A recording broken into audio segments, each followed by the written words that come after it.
This week, DC Comics released Batman #1, a reboot of the Batman in aesthetic and design. The story introduces us to a Batman navigating a world where Jim Gordon is no longer commissioner. That job belongs to Vandal Savage. Gotham City looks a little brighter and a little less gothic, and Arkham Asylum is a tower, not an institution standing alone on an island. And yeah, Alfred Pennyworth is gone and replaced with an AI hologram to keep the Dark Knight company. For this inaugural book, the choice of villain was an interesting one. Instead of a Joker or Penguin or Catwoman, Jorge Jimenez and Matt Friction, artist and writer, chose to showcase Waylon Jones, otherwise known as Killer Croc. But this Killer Croc is slightly different. He's a voluntary patient at Arkham, he retains his exacerbated genetic mutations due to chemical exposure, and he is struggling with his own evolution. In short, he's having a bad reaction to trauma and unable to cope. Until the Batman, instead of fighting Killer Croc, sits and relates to Waylon Jones. And while fan feedback and reaction to this new narrative is still unknown, and with the annual Batman Day coming on September 20th, we here at the channel think it's a perfect time to look back and revisit 1983 for the first ever cameo, the first ever full appearance, and a little bit of the history of this monstrous member of the Batman's Rogues Gallery. So welcome back to the Comicverse, everyone. It's Killer Croc time. But before we begin, we'd appreciate it if you like and subscribe, comment, and share this video out. It really helps out the channel each and every week. Thank you. Killer Croc was not always Killer Croc. He was simply just Croc. And we did not know what he looked like or what he was when he made a minor cameo-like appearance in Detective Comics issue number 523 from February of 1983, in an issue where he walks away from a criminal gang who has inadvertently found themselves in the company of Solomon Grundy. He then mysteriously appears again a month later in Batman issue 357 in a story titled Squid, which happens to be the name of the main villain of that particular story, a spy turned gangster. Croc, or Slick as he's sometimes called, never shows his face, wears a green fedora and trench coat to hide his identity, is a crook who is also running a protection racket, and in league with the Squid. It is another small role, but one that continues to grow as the story arcs over 7 different books. Batman 357 ends with the Batman facing certain death at the hands of the Squid and his gang as he is tied up and submerged with a giant octopus. However, the story continues in Detective Comics issue number 524, and it is revealed that the Dark Knight has escaped and disappeared. The Squid and his gang are furious, except one member, the one called Croc. He is disgusted by the failure and begins to walk out on the Squid, stating that this outfit of criminals smells of losers. For the Squid, an egomaniac, the comment enrages him. He rushes over and grabs Croc by the collar, tells him that he can't walk out, that he'll break him. Then we get our very first look ever of Croc's face. As the Squid shakes Croc, Croc's hat falls off, revealing the scaly, pale green skin covering his face and his scarlet red eyes. The Squid is horrified at the sight of Croc's deformities, and that reaction is one that Croc knows all too well. Croc replaces his hat and continues to walk outside. In the distance, he can hear everyone rushing around looking for the Batman, but he knows the Batman will not be found. Not by them. He's too good. But Croc, he's different. As he strides in the moonlight, he stops for just a moment and looks up. His eyes fixate on a point on the roof, and he can see the Batman is watching him. And for a brief second, the two lock eyes. The Batman wonders, he sees me? Why doesn't he warn the others? But Croc doesn't. He leaves the injured Batman on the roof and walks calmly into the fog of another Gotham evening. A few nights later, the Squid is addressing his gang at the abandoned Gotham Aquarium. His leadership is starting to slip after failing to kill the Bat, and when that happens, there are always consequences. The man known only as Croc is also at the aquarium, methodically climbing the stairs of an adjacent building until he reaches the rooftop. He's carrying a case, in it a sniper's rifle, and he smiles as he opens it up and assembles the pieces. The Squid made a mistake. Nobody threatens Croc. He leans over the edge and takes aim at the lit window.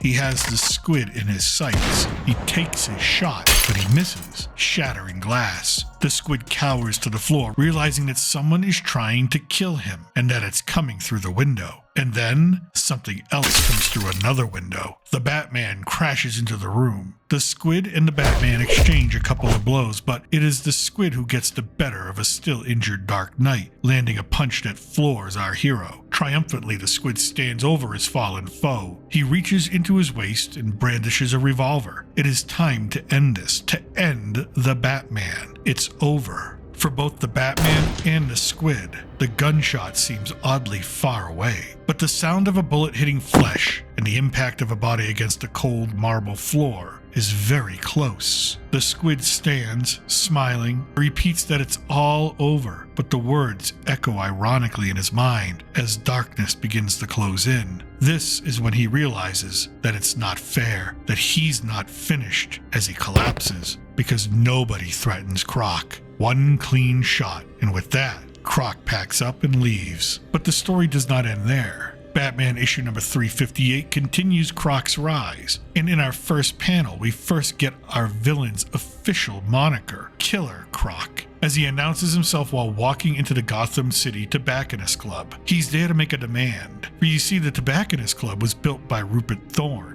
former ruler of the criminal underworld, now imprisoned. It is a place for the most powerful criminal and political figures on the East Coast to gather. Now, it is run by Filbert Hughes III, who likes to keep his hands out of the muck, but still anoints the king of the underworld. Croc marches up to him, no fear, no caring that he's surrounded by killers, because he is there to announce, not to request, that he is taking over, whether they like it or not. That Thorne is in prison, his successor Joey Falco is also incarcerated. The squid, well, Croc killed him himself. Hughes is impressed. He asks Croc to stick around. The meeting between Hughes and Croc is short. Hughes wants Croc to prove himself by pulling off a particularly difficult job. Star Labs is delivering the latest high-tech computer to the U.S. Air Force in northern New Jersey. Croc needs to steal it. Croc responds to the offer. Mister, I was born a freak. I've had to prove myself to creeps like you all my life. I could break you in half, but that wouldn't get me what I want. So I'll steal your crummy computer, and then I'll shove it down your fat throat. With that, Croc leaves. Less than an hour later, at that very Air Force base, Colonel Hardy drives through security. The officer on duty tells the colonel that everyone is waiting for him, that the test is ready to go. He fails to check under the colonel's car. As the colonel stops in front of his office, an airman opens his door. The colonel asks that the motor pool check his muffler. It sounds like it's been dragging all the way there, but it's not the muffler. As the colonel steps out, a scaled green claw grabs his ankle from beneath the vehicle. Croc takes out both the airman and the colonel, and then dons the colonel's uniform and uses his ID badge to get through the front doors. Now, it's too late for the Air Force. The threat is already inside the building. Two other officers notice their fallen fellow soldiers outside. They look at Croc and realize they've been breached, but Croc is too fast. He's too powerful. With a hidden gun he shoots, and then he sheds the stolen uniform, his superior strength allowing him to beat 4 men. They never stood a chance. How could they? Croc was a former sideshow freak in Florida, wrestling alligators for tourists, breaking their backs with his bare hands. Then he got smart. Why not use his gifts for gain? And what did they call him back there? Killer Croc. And soon, someday, they will call him King. Croc takes the computer back to Hughes, who reluctantly agrees to make Croc the provisional leader of all of Gotham's gangs. Croc reminds Hughes not to screw with him, otherwise he'll kill everyone in the room. And as he leaves, Hughes whispers to his aide that Croc can be useful to them, and even a wild animal can be tamed. An hour after the heist, Croc walks home. Hell's Point, a section of Gotham long abandoned, a place on Gotham's most northern tip where 2 rivers combine into dangerous rapids. No one lives there anymore. Even the rats moved away. But for Croc, it is home sweet home. As Croc unlocks his apartment and enters, he flips the light switch. His home, his sanctuary, a place he built, a place where the insults and sneers, the ridicule surrounding his condition never enter, never exist. A true sanctuary, a sacred place. But tonight, that sanctuary has been violated. As the lights illuminate his living room, Croc can now see the Batman lounging in his chair. He comments, "Nice place you got here. The rage is immediate. My home. You broke into my home. Croc rushes the Batman, who did not expect such fury, like a madman. Damn you, this was my place, my special place. Built this place, my home. Nobody could call me a freak here. You ruined it, all spoiled, all ruined. Croc clubs the Batman with a vase, and then he tears apart his own apartment because it is truly ruined. He draws a gun and fires at the gas oven in the kitchen, causing a massive explosion. Croc stumbles out of the flames, mumbling that he has to start over now. The Batman appears again and tells him that he will start over in prison. Croc, up against the river walls, turns and empties his gun at the Dark Knight, managing to shatter Batman's flashlight. Now, to get away, he climbs up and over the wall and disappears into the cold, raging waters below. Detective Comics issue number 525 continues our story with the chapter titled Confrontation.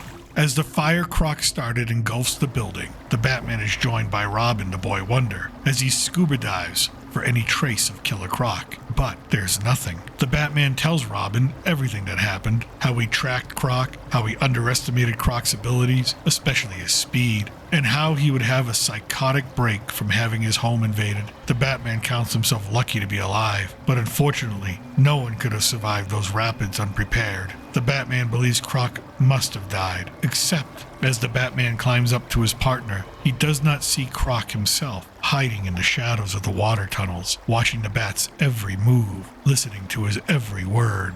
Days pass and the Batman has time to think, to analyze, and he comes to the only conclusion he can. Killer Croc is still alive. It was his home turf, his environment. He had to know how to get away. The Batman returns to the riverways of Hell's Point. He enters the tunnel system and sees the evidence that he might be right. A footprint that could only have been left by Croc, revealed in the beam of his flashlight. The Batman follows the tunnel. It leads into a chamber with multiple feeder tunnels for the water to travel. The footprints have now washed away. He has no idea which way to go, but he can feel it. He's close. Unfortunately, the Dark Knight is correct. He is close. Croc's reptilian hand comes up from the waters behind him. Grabbing the Dark Knight's cape, he pulls back with incredible strength, almost bending our hero in half. For Croc, the Batman will just not leave him alone, so he's determined to finish it now. He grabs the Bat by the throat and squeezes as he attempts to drown him. And although the Batman throws punch after punch, this is no mere man. This is a sideshow freak, a former alligator wrestler. And once Croc has you in his grip, you haven't got a prayer. But then again, this is the Batman, no mere man. And finally, one of his punches lands just right against Croc's jaw. Suddenly, the Batman finds himself upright, out of the monster's grip, but Croc was gone, nowhere to be seen. Where could he have gone? The Batman notices claw marks on the wall, but notices them too late. Killer Croc was now above him. The Batman does not see the beast as Croc grabs the Bat's head and attempts to drown him once more into the darkness of the murky water. The Batman struggles again to break free, then again he surfaces, and then again Croc is gone. No, not gone. Hiding, waiting, watching. He's playing with his prey, and the Batman begins to doubt himself, to shake with something he rarely felt. Nervousness. Still, he continues to search for Croc, never realizing that he was always behind him, his eyes just breaking the surface of the water. The thing about doubt, about nerves, for the Batman, they can be deadly. With that, Croc rises and begins to choke the Batman from behind. He tells the Batman that he thought this would be tougher, that he would be somebody to respect. But no, the Batman was just another loser. With those words, the nerves broke, the doubt releases, and the Batman cries out, "No!" as he forces Croc backwards into a rusted grate that shatters like glass, sending the two over the side. Croc manages to grip what's left of the rusted metal, hanging on as gallons of water rush over him. The Batman, not so lucky. He's caught in the vertical drain that leads to the river, and not even he is strong enough to withstand the weight of all that liquid falling down upon him. After a moment, it forces him under once again. The last thing he sees as the water flushes him out into the riverway is that of Croc sneering at him, believing that he had become the one to end the Bat. But the Batman is lucky. The water tumbles him violently out and into the open air where he reaches shore. He climbs up and over into a parkway, surprising a young couple. However, he has to live with the fact that Croc took round 1 and round 2. But he is determined that round 3 will be his. The story continues in Batman issue number 359. We open to the Batman stalking two henchmen on a rooftop in Gotham City. The men are there on what they call jerk duty, guarding some rich fat cat who can't guard themselves. One of them asks for a light. Instead, he gets the Batman reaching down to crush out his cigarette and lecturing him on the hazards of smoking. Then, they both get the darkness of unconsciousness as the Batman slams their faces together. The Batman is searching for Filbert Hughes III, the presiding officer of Gotham's Tobacconist Club. The Batman finds Filbert relaxing in front of a fireplace drinking a glass of wine, but when Filbert realizes who has intruded, he runs. He runs with the quick reflexes of a coward, but he's not fast enough for the Bat, who snags him with a batarang and tow line. Filbert falls hard, knocking himself out, only to be woken up moments later with the Batman pouring cold water on his head. He wants information from Filbert. Word on the street, Filbert has crowned a new king of Gotham's mobs, a man known only as Killer Croc. The Batman wants Killer Croc because Croc assassinated a spy turned crook named the Squid. And even though the Batman knows that Squid probably deserved to die, this is still Gotham, and that doesn't work in the Batman city. He raises Filbert up, leans into his face and demands that Filbert give up Killer Croc. But it may be too late. Only 6 hours ago, a call went out to the leaders of all of Gotham's local gangs. There was to be a meeting that night in the reptile house of the Gotham City Zoo. Along with the time and place of the meeting, the call came with only one instruction: be there. And they were. All of the little lords of crime, curious to see if the rumors on the street were true, rumors about a man nobody wants to name. And as they entered the darkened exhibit, they were met with the sudden illumination of the room and the sound of the doors being slammed shut behind them. One of the goons demands to know who ordered the doors shut. A soft growling and raspy voice from inside the reptile cave below answers them. I did. This gathering of hardened criminals, deadly men, hard men, there wasn't one among them who did not feel the chill of fear. Again, the voice. No one leaves until I say so. From now on, I call the shots, I give the orders, and from beneath the waters of the crocodile pit emerges a figure, human, but not quite. Instead, a partial man, a partial beast, covered in scales and hardened skin, the perfect cross between crocodile and Homo sapien. Some of you know me. For the rest of you, my name is Croc. The monster climbs the rocks of the reptile pen, raises his fist in the air and declares himself King Croc. I rule Gotham City, and if there's a man among you who wants to challenge that rule, I'll kill him. The way I killed the Batman. That's right, the Batman is dead. I watched him drown in the Gotham sewer last night. He's dead because he dared defy King Croc. The gang leaders look upon Croc with doubt and derision. They tell him that the Batman being dead is beside the point. Gotham already has a boss man. His name is Falco, Tony Falco. Croc reminds them that Falco is in prison. He let the Batman put him there. But if that is the case, he will deal with Tony Falco himself. As Croc speaks, the crooks leave, telling Croc's men, who are holding machine guns, to put the guns away before they regret having them out. After the crowd leaves, Croc tells his number one in charge, another man called Slick, that they mocked him and that the men will suffer for this, starting with Falco. Croc tells Slick to go back to the Sloan Circus, a place they visited in Batman 357, to make good on their protection threat, even though Slick thinks to himself that Croc is crazy, just plain crazy.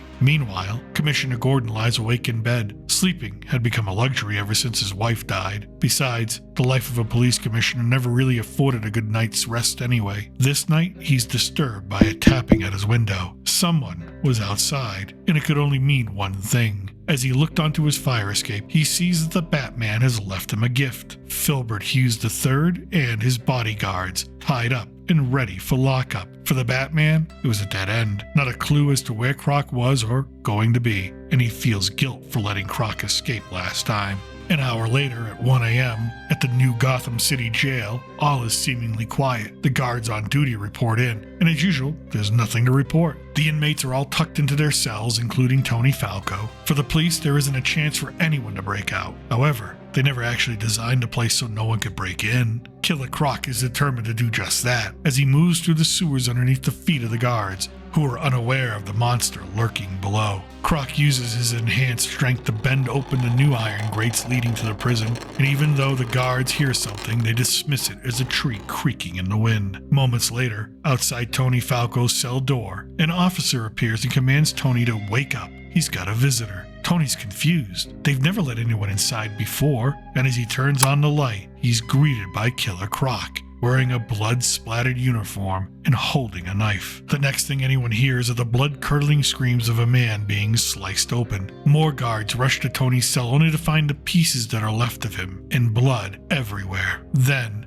one of the guards spots Croc in uniform, covered in more blood. They rush him, but it's no use. Croc is too strong. If he can wrestle alligators, normal men are nothing to him, as he picks one up and tosses him over the side of the railing. Croc then begins his escape. The guards open fire, but their bullets miss the mark. Too many shadows for Croc to utilize to evade their aim. Finally, one guard smartens up and presses the alarm button, and now the whole city will know there's a problem. The whole city, including its protector. The Batman recognizes the alarm and swings his way over to the rooftop, just as Croc is crashing through a skylight into the open night. Croc is shocked. The Batman is still alive. The Batman is determined to halt Croc's violence once and for all. The two trade powerful blows. The Batman gets the best of Croc at first, demanding that his foe get up and take some more. For Croc, they're just lucky punches. The Batman is still someone he does not respect, and he's going to show him the true power he can dish out, stunning the Bat with 3 thunderous fists. Croc then grabs the Batman by the cowl and hurls him like a baseball into a concrete wall, putting him down and allowing Croc a moment to flee. Guards arrive to check on the Bat. He tells them he does not need a doctor. The only thing hurt is his pride. Later on, back at Wayne Manor, Dick Grayson is bandaging up Bruce, who is covered in bruises. Bruce asks him if his friends at the circus, the Todds, have gotten any leads on Killer Croc, or his men, who are holding the Sloan Circus hostage over protection money. Dick questions using the Todds, ordinary citizens, to do something so dangerous. This enrages Bruce, a completely out-of-character reaction. He tells Dick that he's sick of everyone else expecting him or the police to handle everything. If only a few more citizens would stop being afraid, then the likes of Killer Croc would never get a foothold on the city. He tells Dick that it turns his stomach and that the Todds made a commitment. They will honor that commitment, or to hell with them and to hell with you. Bruce then storms out as Alfred tries to make excuses for the outburst. For Dick, lately, Bruce has become a stranger. While Dick walks away, Bruce paces in his office, knowing that his anger got the best of him, and it was wrong what he said. He calls his on-again, off-again girlfriend Vicky Vale to talk, and even though they are trying to work things out, as they make dinner plans, Bruce knows it'll never be enough. Maybe he's destined to be alone. Meanwhile, at the Sloan Circus grounds in New Jersey, Slick is wandering around counting the money the owner paid for protection. Waldo the Clown, a friend of Dick Grayson and the Todds, see him and do what they agreed to with the Gotham Bat. They follow him. But the Todds are not detectives. They're acrobats, and Slick can recognize when he's being followed. Back at the circus, the Todd's son, Jason, asks Waldo if he has seen his mom and dad. Waldo is writing the license plate of Slick's car on his sleeve, and at Gotham City Hall, the Batman pulls up so Commissioner Gordon and he can take a ride and have a conversation in private. As they drive, Commissioner Gordon tells the Bat that he finally has information on Killer Croc from the Tampa Police Department, and it's not pretty. Croc was born 35 years ago in a Tampa slum near the 22nd Causeway, and though his birth name is Waylon Jones, by the time he was 10, all the neighborhood kids were calling him Croc. They teased him, bullied him, and Croc had no parents. His mother died at childbirth, his father abandoned him. He lived with a deadbeat aunt who was an alcoholic and spent more time in jail than at home. And Waylon was cursed with a hideous skin disease too. For the commissioner, it's easy to see how the kid went bad. Croc's first attack was bad, but it wasn't unprovoked. And maybe if he was given proper psychiatric care after that, it may have gone differently. But this was the South in 1963. Those days were different. Their idea of rehab was different, and the cops took turns beating the boy. From then on, it was juvenile hall, and those records are sealed. The first adult crime came at 16 in prison for a 3-year robbery sentence when a new fish made a crack about Waylon's face. Waylon killed him. It took 6 guards to restrain him, and Waylon got the death penalty, but the Supreme Court ruled it unconstitutional, so it was commuted to life, which meant parole at 18. And when he got out, he found a job in a carnival wrestling alligators. They billed him as Killer Croc. 8 months ago, he left the carnival and disappeared from Tampa. 2 months ago, the cops that gave Waylon his first beating turned up dead of a broken neck. The Batman tells Jim that the commissioner almost sounds sorry for Croc. Gordon tells the Batman that he does not feel sorry. It's just that he's learned that nothing is simple. Nothing is black or white, but the Batman does not want to hear it, and he speeds off, leaving the commissioner on the side of the road. Meanwhile, at the Sloan Circus, Dick Grayson arrives to talk to Trina and Joe Todd, but instead is met by Jason Todd and Waldo the Clown, who tell him that Joe and Trina took off on some secret mission for Robin and the Batman. Following some lowlife, Dick is immediately concerned. They were not supposed to do that. As he heads back to Wayne Manor, he has a sinking feeling in his chest. Where are Joe and Trina Todd? They're at the Gotham City Zoo. Following the man named Slick, using their acrobatic abilities, they stay up high and in the shadows to monitor Slick as he enters the exhibits. Joe wants to go alone, but Trina tells him they've always done everything together. This will be no different. As Joe and Trina make their way through a back door into the Animal Auditorium, they believe they are alone. The lights are off, and not a sound can be heard, but they couldn't be more wrong. As they cross the darkened stage, the spotlights suddenly pop on, and they can see now that the auditorium is filled, every seat taken by the criminal gangs of Gotham City. And from behind the stage curtain, Killer Croc emerges. He tells the Todds that since they must be here to learn what they have in store for the Batman, he won't keep them in suspense. Better yet, he won't tell them their plans. He'll show them. The saga of Killer Croc concludes in the final grand chapter of Detective Comics issue 526. Not only a double issue, but an anniversary issue, marking the 500th appearance of the Batman in Detective Comics. This final act titled, All My Enemies Against Me. Crime Alley, an abandoned theater, and a small-statured man in a top hat and coattails walks slowly to the backstage entrance. He's late, but that's the least he can do, make an entrance. After all, he didn't call this meeting with the motley crew that has gathered. It's like a convention of wanted posters. The Penguin enters and greets all of the attendees. Gentleman Ghost, Two-Face, Talia, Captain Stingeray, the Mad Hatter, Killer Moth, Mr. Freeze, Tweedledee and Tweedledum, Clayface 2, the Riddler, the Scarecrow, Cavalier, Catman, the Spook, and more. And even they do not know who called the meeting of Gotham's most infamous arch-criminals. No one knows? For the Penguin, inexcusable. He does not have time for jokes. And with that, clapping can be heard from the dimly lit seats. More than clapping, laughter, unmistakable. It's the Joker, and for once he's not joking.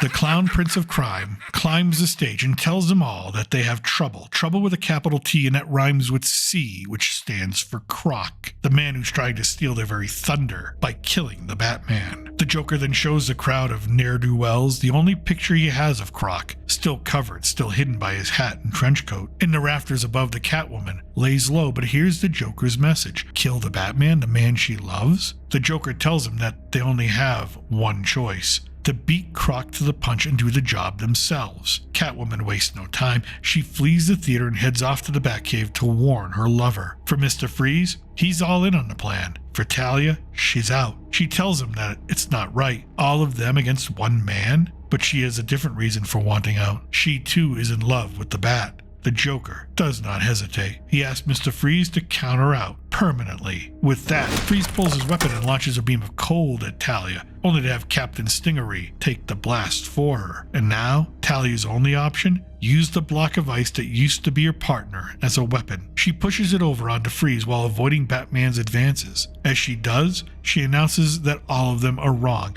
and that the Batman is the one man she will never go against. Never. The Joker screams for the lot of them to kill the witch. Don't let her escape. But Talia al Ghul is fast. None can catch her, except Two-Face, who's blocking her exit. But Two-Face merely steps aside, even as the Joker commands him to act. After Talia is out of the building, the Joker berates Two-Face for letting her go, calling him crazy. But Two-Face calmly tells the Joker that he flipped his coin and it came up on the good side. What else can he say? Lord, save me from the loonies, is all the Joker could mutter in response. Now, time is of the essence. The Joker asks them all, are they with him? They all agree. Even Two-Face, whose coin this time comes up scarred. The Joker then tells them all to listen. Here is his plan. Meanwhile, in the Batcave, Batman is training hard, bursting punching bags, silently pushing himself, driving himself through an exercise routine that would kill a normal man. And as Alfred watches on with concern, he hears something, turns his head and asks, who's there? Talia walks out of the shadows, announcing her presence. She came to see Bruce. When she does, Catwoman comes diving down upon her, convinced she's there to kill the Bat. The Batman is confused by all of this, As the two women grapple, the Batman steps in and demands that the two stop and give him an explanation, and give it now. As that drama unfolds, on Madison Parkway between New Jersey and Gotham City, Dick Grayson is racing back to Wayne Manor, driving dangerously on his motorcycle in pouring rain. His only concern? Not his safety, but the safety of the Todds, who went off to find Killer Croc under agreement with Robin. But Dick is also being pursued. Headlights appear behind him, closing at breakneck speed. Dick sees that the truck belongs to the Sloan Circus. He pulls over. Inside are Waldo the Clown and Jason Todd. They have a license plate number for the car Jason's parents were following, the car the Batman believes belongs to Killer Croc. Dick tells him to follow him. Wayne Manor is not far away. They can talk there. Jason Todd is now scared for his parents' safety, and so is Waldo. Back at Crime Alley, Police Commissioner Gordon is on the scene where a homeless man who uses the abandoned theater as a domicile has called in a frightening find. The commissioner has his daughter Barbara in tow. They were supposed to have dinner, but duty called. And what was that frightening find? One of the Batman's old foes, Captain Stingery, frozen solid. For Barbara, she knows this must be the work of Mr. Freeze. As her father conducts his business, Barbara looks around for her own clues. After all, she's not just Barbara Gordon. She's Batgirl, even if no one else knows, even the Batman. She finds what she's looking for, a discarded cigarette, and places it in her handbag. She tells her father that she's going and will see him Tuesday for dinner. She then takes off to change into her alter ego. At Wayne Manor, Dick Grayson enters with Jason Todd and Waldo the Clown. He asks Alfred for help hosting their guests. As Jason and Waldo sit, Alfred pulls Dick aside to tell him that the Batman has learned of the Joker's plot with the cadre of criminals, as well as Killer Croc's. For Jason, the mention of Killer Croc makes involving Jason Todd's parents in this mess all the more gut-wrenching. Then, Dick notices a figure outside the window, the outline of a bat. But the Batman? Outside his own window at Wayne Manor? Dick and Alfred race outside as Alfred tells Dick that it cannot be Batman. He left with Talia and Catwoman minutes ago. Then, it must be an imposter. As they round the corner, they are confronted by a figure dressed like a bat. Dick demands to know who she is. But first, she's impressed with herself because she must have scared the two men. She's getting better at this. Then Batgirl tells him, stop the clowning, get into costume. They have to talk as she holds up the cigarette she plucked from the theater crime scene. For Dick Grayson, he has 100 questions. 10 minutes later, as the two roar down Hudson River Drive, Batgirl tells him that she has known he is Robin and that Bruce Wayne is Batman. She's not stupid. And about that cigarette she found, she tells Robin that it was pinched at the end, like it was in a holder of some kind. And what villain do they know smokes cigarettes in a holder? The Penguin. Robin shares the information he has with Batgirl about the Joker's meeting, about Croc, about everything. And one more thing, he's unable to reach his boss on the radio. There's no answer. Batman must have shut it off, which means he's going into action. And where is Batman now? He, Catwoman, and Talia are scaling down the girders of the abandoned L Street subway station. Catwoman learned earlier that the property is being leased to a man named Edward Nygma, Enigma, otherwise known as the Riddler. Catwoman's information turns out to be true. Inside the darkened subway station, we find not only the Riddler, but the Cavalier, the Mad Hatter, and a paralyzed Scarecrow who sits still in the dark. The other three are arguing about what to do, and the Riddler is not helping by peppering them with insulting riddles. The argument begins to escalate. The Mad Hatter, angry, throws his hat at the Cavalier. Only before it can strike him, it is pinned against the wall with the arrow of a crossbow. They all look up to the window and see the Batman, Catwoman, and Talia coming in. The Batman launches at the Riddler while spouting his own puzzle. He asks the Riddler why he and the other criminals are just like a baby carp. The answer? Because they are all small fry. The Batman dodges a flying question mark and then lands a knockout blow. The Catwoman is easily handling the Cavalier, but the Scarecrow? He's different. He has gone mad and is now strangling Talia. The Mad Hatter tells Talia that it's the hat he's wearing, a gift from him, controlling his every move. The Mad Hatter then throws a smoke bomb to cover his escape as he runs down the elevated tracks. But the Batman is not slowed down by smoke. He's on the Mad Hatter's tail. For the Mad Hatter, he made a wrong turn. The exit is boarded up and the only other train tracks has a subway line speeding down it. He must make a choice. Let the Batman catch him or jump in front of the train and hope for the best. He decides to jump, even losing his hat in the process as the Batman tries to warn him about the train. And after the train has gone by, the Batman stands alone. There is no sign of the Mad Hatter. A while later at Gotham City Hall, Officer Clancy of the GCPD calls the Commissioner out to the street. The Scarecrow, Cavalier, and the Riddler have been delivered to their doorstep. The Commissioner knows it could have only been one person, the Batman. Back at Wayne Manor, Jason Todd wakes from a dream. Waldo is still asleep in a chair. Jason is hungry and decides to find the kitchen himself. As he wanders, he notices an odd shadow. No, not a shadow, a door behind the grandfather clock. He opens it and discovers a stairwell, and he follows it down. It's dark. It must be a passage to the basement, he thinks. Then he finds a light switch and turns it on. The sight is both amazing and terrifying. Jason thinks to himself that he's in big trouble now. He knows Mr. Wayne is rich, and rich people do strange things with their money. But a robot dinosaur? Massive computers? Then he opens up a wardrobe. Inside, neatly hanging, the garb of the Batman. Now Jason Todd knows he's definitely in big trouble. Back on the streets of Gotham, Talia is riding shotgun in the Batmobile as Catwoman follows in her own car. Talia notices in the clouds that the bat signal is lit up, but this time it's different. It's not coming from GCPD headquarters, and the bat symbol is crossed out. The Batman knows he's being challenged. As he turns a tight corner at high speed, Talia tells him that she loves being with him, that they are meant to be together. Isn't it obvious, she asks? The Batman stays silent. They drive into Gotham Park. The signal stands solitary under a tree. There is no operator. The Batman knows it must be a stunt, but where could the prankster be hiding? His answer?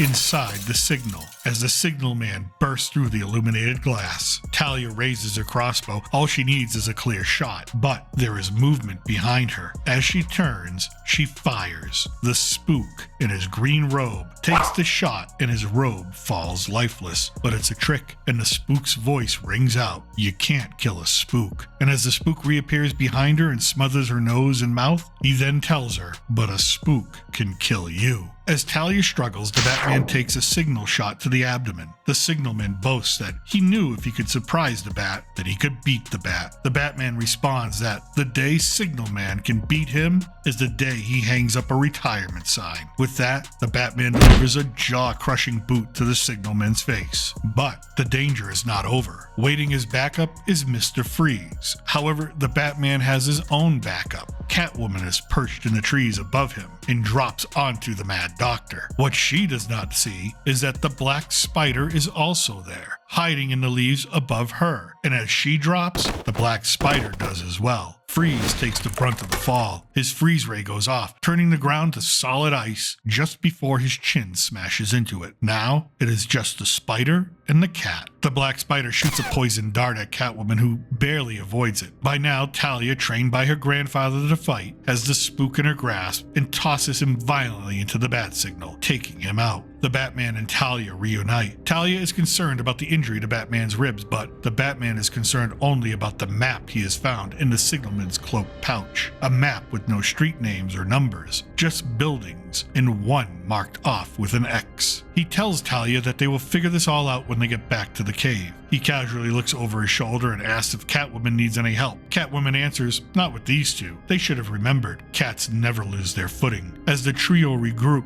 Robin and Batgirl race into Gotham City Zoo. The Commissioner was able to give them information on the license plate number provided by Waldo. A patrol car found the wanted vehicle parked outside the reptile exhibit, and Commissioner Gordon promised to meet them there. And Gordon is there, head in his hand, thinking out loud that he thought, after all these years, he was hardened to anything. But this? Commissioner Gordon's thoughts are interrupted by Robin desperately asking about Trina and Joe Todd. He tells Gordon about their involvement with tracking Killer Croc. Commissioner Gordon is mortified that they brought civilians into this fight, but Robin just needs to know, are they okay? The Commissioner puts his arms around their shoulders and walks them into the reptile exhibit, telling him the answer they do not want to hear. No, they are not okay. They must have done their job and found Killer Croc, or perhaps he found them. Gordon angrily tells Robin that he can only hope they were already dead when they were thrown into the alligator pit, that Robin brought them into this, and now their deaths are on his head. Robin looks into the pit at the remains of Trina and Joe Todd, what's left of them anyway. His worst fear come true. Not even the police can recover the bodies. The alligators won't let them. They'll have to wait for a zoo official to come with tranquilizers before the Todds can be recovered. But for Robin, it's not good enough. He demands the police get the reptiles away, but the cops refuse. They think he's nuts. Robin grabs a rifle from one of the officers and jumps in, swinging wildly at the bloodthirsty gators, breaking the butt of the rifle and the splinters across their dinosaur-like hide. For Dick Grayson, he damns himself. There is no forgiveness to be had. He finds Trina's body and apologizes to her as other officers jump in to help. As he cradles her in his arms, he lets out a soul-shattering cry, one that even surprises the commissioner. But if he only knew, another family of acrobats, another criminal slaying, another child that will be left alone in the world with that pain, a pain he has coped with for many, many years. Across Gotham, at a private club, Killer Croc sits in the sauna, quietly ruminating on his plans. Then, he is disturbed. The door creaks open. Croc sees the intruder and wonders how his men let him in there, and if he's got something to say before he crushes him. The intruder's response? Hot in here, isn't it?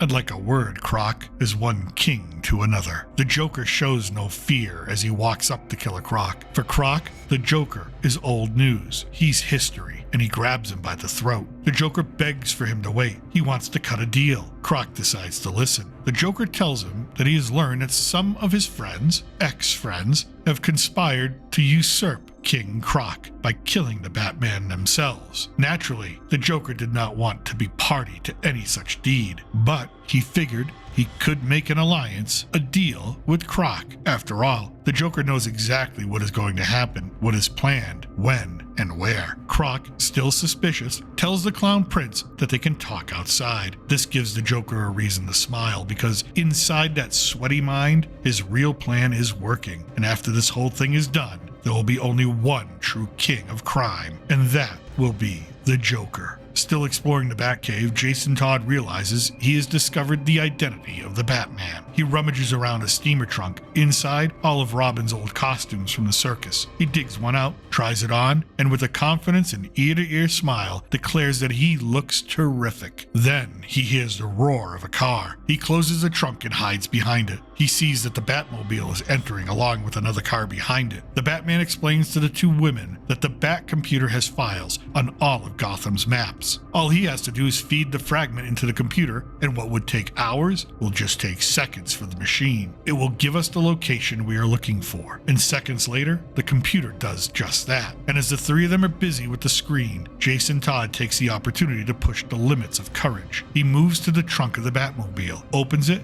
and climbs in, closing himself up. The Batman tells his partner that the map is an obvious trap. Talia tells the Bat that they should not keep them waiting. For Jason Todd, in the dark of the trunk, he has his first experience of the chase, the hunt, the thrill of facing the unknown. Speaking of which, at the Tobacconist Club, the members are discussing Killer Croc's inability to terminate the Batman. To them, it's disappointing. As one member looks up, he sees Robin and Batgirl descending down. Robin, who overheard everything, tells the men that they don't know the meaning of the word disappointment, but today they're going to learn. He promises them that. The members then scream for their security for help, and security responds, two men with guns drawn. Robin tells Batgirl to handle it, and she does. One flip, 2 feet, and then she beats the men with surgical precision. But Robin, he's only interested in one person, Filbert Hughes. He drags Hughes to the ledge. He wants to know where Killer Croc is. Hughes tells him that he knows nothing. But for Robin, that's not good enough anymore. Croc has raised the stakes, and now he wants the address or Hughes can take a fall. And Hughes understands. It's in Robin's tone. Absolute commitment, total sincerity. Hughes is facing his own mortality and is now reduced to gibbering terror. He gives up the address, and he's reduced to a pathetic whine. Robin and Batgirl make a hasty exit as Hughes calls for their deaths, but even Hughes's men know that to kill them, they'll have to catch them, and that is not happening. Robin tells Batgirl that the address is the Gotham Men's Club,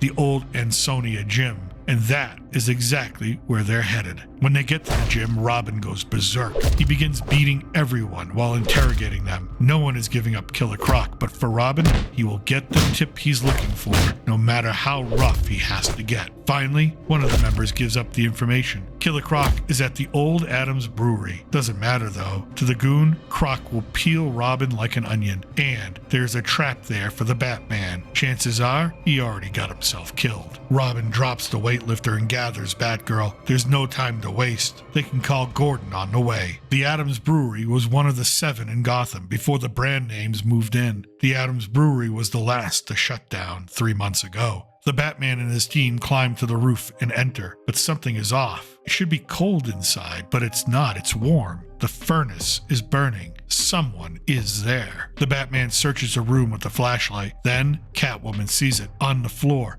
bodies. They rush to check on them. The getaway genius, Tweedledee and Tweedledum, and the Catman, all unconscious, all beaten nearly to death. For the Batman, only questions who and why. Then, above them, creaking. To the Batman, it sounds like an old valve opening. As they look up, there is no time. No time to move, no time to breathe, and no time to scream. As hundreds of gallons of water rush down upon them, heavy and violent. Outside, Jason Todd cracks the trunk open. He has no fear of small, cramped spaces. He does not fear the dark. But after hiding in the blindness of the Batmobile for 20 minutes, he does feel a little anxious. Still, he waits another 5 minutes. 5 minutes of unbroken silence before he gets out and wonders, where did everybody go? As he moves through the streets, he sees a car and men he recognizes from the news getting out of it. Two-Face, Killer Moth, Clayface, and the Gentleman Ghost, all enemies of the Batman. What could they be doing here? The Gentleman Ghost reminds them that they must be punctual. They have to be inside in 2 minutes, and their arrival should be quite a surprise for Killer Croc. Two-Face flips his coin, scarred side up. He's ready to go. Killer Moth then shows Clayface a picture of Tony Falco, the mob boss Killer Croc massacred while still in his jail cell. He asks Clayface a stupid question. Can you match it up? Of course he can. As Clayface molds into Tony Falco, the 4 villains share how happy they are to finally get revenge on the Batman, and how great it is that Killer Croc made this possible by murdering Falco in the first place. And they give credit where it's due. This is the Joker's plan. Sheer genius. Jason Todd sees all of this and decides he must warn the Batman. He begins to scale the building, using the rooftop and the tension wires to circumvent the men standing outside. He just hopes he's not too late.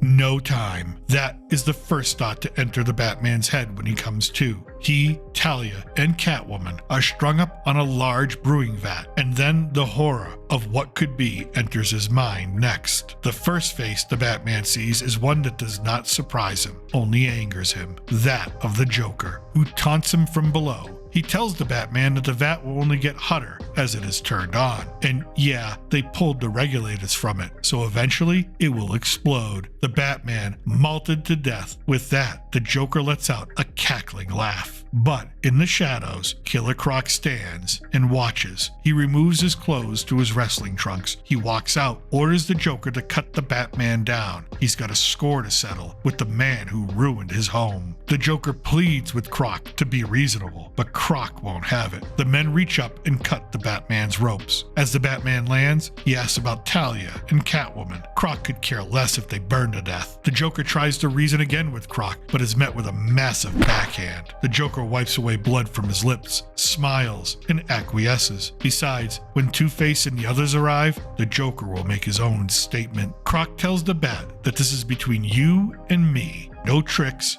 no gimmicks, man to man. The Batman again asks about the women. Croc responds, you win, they live. You lose, they die. Simple as that. And already, the vat is heating up to the point where Talia and Selina are in danger of dying from the heat. The Batman tells Croc, then he guesses he better win. Croc tells him to dream on, Chief. Killer Croc then grabs the bat in a bear hug and squeezes for all his might. The Joker looks on and cheers for Killer Croc to kill him. Outside, Two-Face and Tony Falco, or rather Clayface's Tony Falco, approach the entrance. Croc's men tell them the place is closed, but then they see that Tony Falco is still alive. In shock and disbelief, leave. They do not notice the gentleman ghost apparate behind them and strike with his cane. Clayface then reverts back to his original form, revealing the ruse. The men don't know what to do, which is perfect for Killer Moth, who's on top of the wall, easy targets as he fires away. Meanwhile, Jason Todd is using every acrobatic trick in his arsenal to get to the Batman, leaping over rooftops, balancing on pipes, anything and everything to get through the obstacles. As Jason makes his way, he hopes that his father won't give him a hiding when he tells him what he's done. Then Jason sees the Batman and Killer Croc in a battle of life and death. The Joker looks away towards the door. He knows that it is time for his men to arrive and reveal the classic triple cross. Killer Croc, still squeezing, asks the Batman if he hears it, the sound of the cracking of his spine. But to Croc's utter shock, the Batman manages to get his legs curled up and pushes off against Croc's chest, breaking his grip, something nobody has ever been able to do. The Batman picks up a barrel and hurls it at Killer Croc, hitting him square in the chest and announcing that his name isn't Nobody. Croc's momentum pushes him into one of his gunmen, who accidentally fires into the air. His bullets hit steam pipes. The boiling hot air begins to hiss and engulf Talia and Catwoman. Jason Todd sees this and knows that if nothing is done, they will be boiled alive. For Jason Todd, his mind races trying to find a solution to save the women. He sees repair riggings hanging from the ceiling and uses them to swing over to the main release valve. Using a pipe, Jason is able to get enough leverage on the old metal and turn it closed. For all of his apparent madness, the Joker has always operated with a method. Rule 1, trust no one. Rule 2, if anyone is fool enough to trust you, destroy them at the first conceivable opportunity. As the Joker makes his way to the back, wondering where Clayface and company are, he should have paid more attention to Rule 2. Maybe they double-crossed him. But no, the reality is far worse. Robin and Batgirl arrived on the scene. Those villains were no match for Robin's anger at the moment. Robin demands to know where Batman and Killer Croc are, and as the Joker tries to stall for time, Robin's rage only gets stronger. He's not in the talking mood. As the Joker backs out of the storeroom and back into the main brewery, he does not realize that he is backing straight into a fight between titans. Croc tells the Bat that this is it. One last punch and his brains are oatmeal. The Bat reminds him that he has to connect first. Killer Croc swings his fist, but the Batman ducks, leaving Croc's fist to continue to land at the back of the Joker's skull.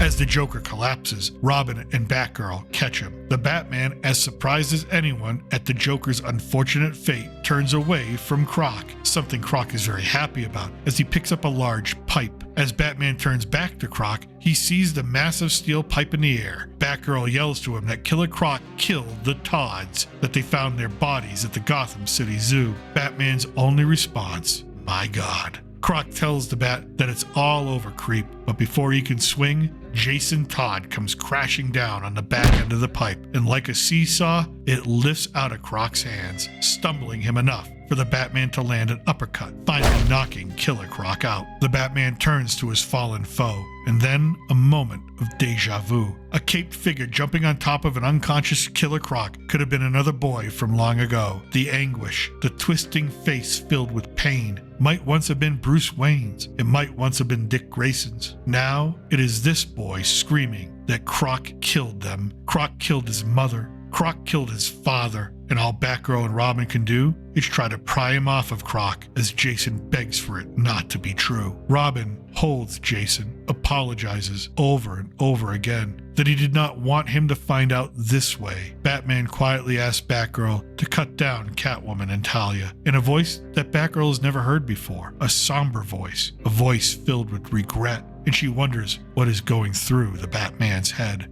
As morning comes over Wayne Manor, Bruce walks Talia and Selina to the car to say thank you and goodbye. As he re-enters his mansion, Alfred informs him that everyone else is in the parlor waiting, especially Master Dick, and he wants a word with Bruce. As Bruce enters the room, he already knows what Dick is feeling and what he's going to say. Dick Grayson, with his face down, believes what happened to Jason is his fault and wants to adopt the boy, but Bruce corrects him. What happened to Jason was not Dick's fault, it was Bruce's. With that, Jason looks up at Bruce and wonders if it's time to leave. But Bruce asks Jason to instead take a walk, and Alfred wonders what his boss has in mind. Dick tells Alfred that he better open up another room, and he smiles as he remembers that the pain of his own parents' death never went away, not completely, nor has the pain ever left Bruce, but life renews. That is the lesson the Batman and Robin taught each other many years ago, and since then, they learn that lesson every new dawn. Life renews. Thus ends the first appearance and story arc of Waylon Jones, a.k.a. Killer Croc. His legacy as a Batman villain would endure for decades to come. He would feud with Bane, fall in love with June Moon, and be a consistent member of the Suicide Squad, working for Amanda Waller. I hope you enjoyed this look back into pop culture and comic book history. If you want more comic book fun right away, click on the thumbnail at the end of the video for our look back at the first ever appearance of Lex Luthor, Superman's arch nemesis for almost 90 years. You'll be glad you did. I thank you for watching. Until next time, remember I'm still your reluctant gringo from somewhere south of the border. Salut and a huevo.